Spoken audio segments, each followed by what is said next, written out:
probably the longest red carpet I've ever seen.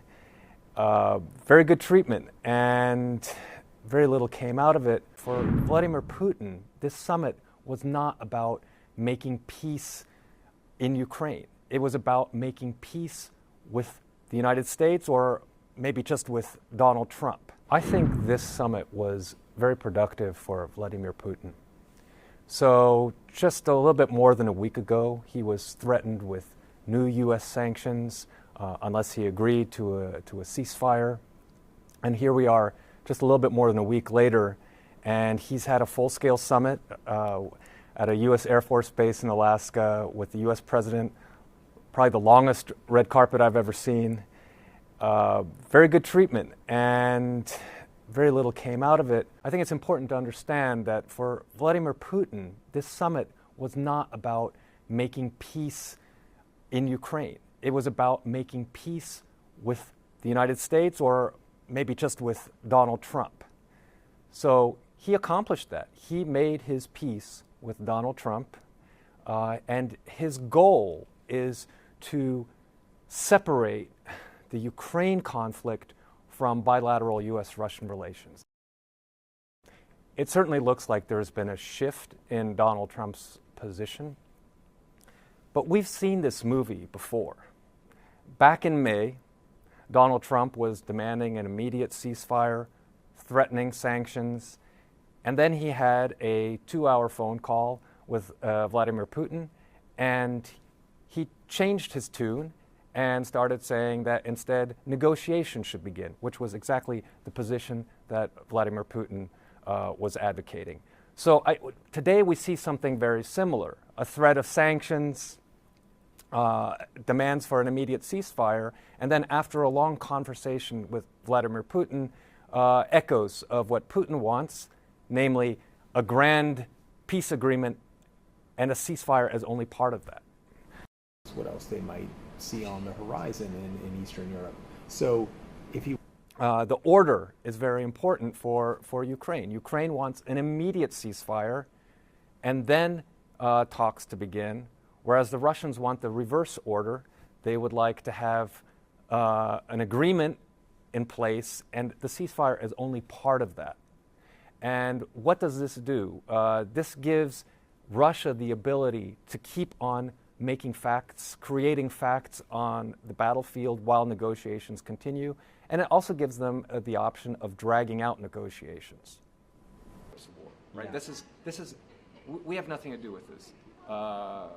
He keeps on repeating this, yeah. And it's not a question of some territory.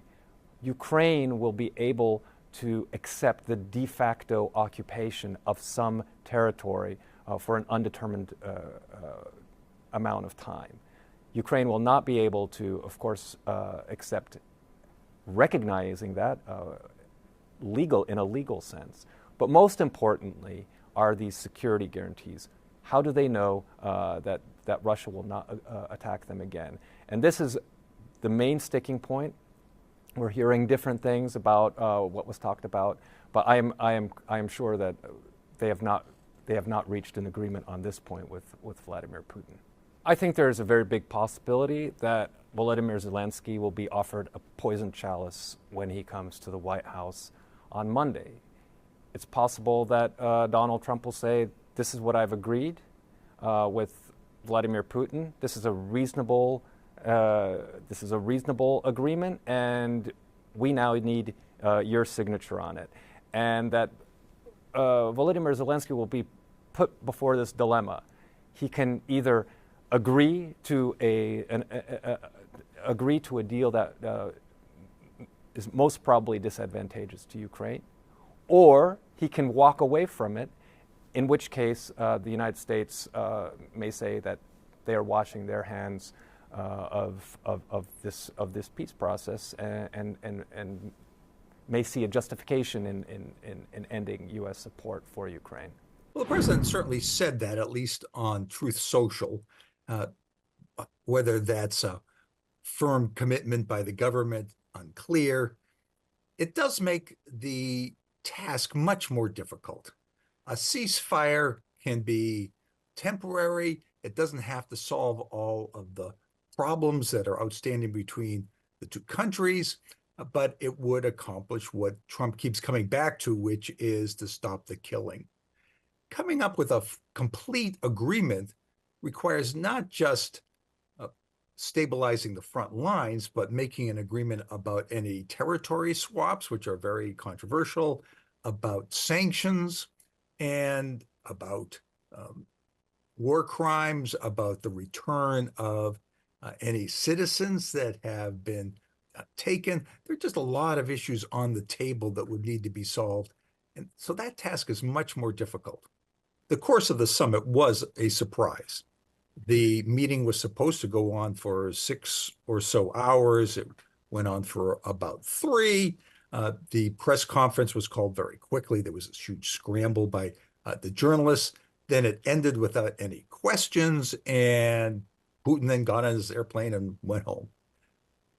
That was encouraging in the sense that it meant that the two sides, particularly the US, went back to its allies and partners, Ukraine and the Europeans, to talk with them before it took any further steps. It did not happen that Putin and Trump made a deal and then presented it to the Europeans and Ukraine. And that had been the concern a week earlier when Witkoff had gone to Moscow, and it looked like, in fact, the US and Russia might make a deal without Ukraine being present and ignoring the Europeans. So the fact that they did not make a deal, and that President Trump is talking to Zelensky, in fact, he has talked to Zelensky, Zelensky's going to meet with him. The Europeans have had the chance to weigh in several times. That's all very encouraging. That doesn't mean that at the end of the day, there won't be an agreement that Ukraine doesn't like, but at least we're in a much better place than we were a week ago.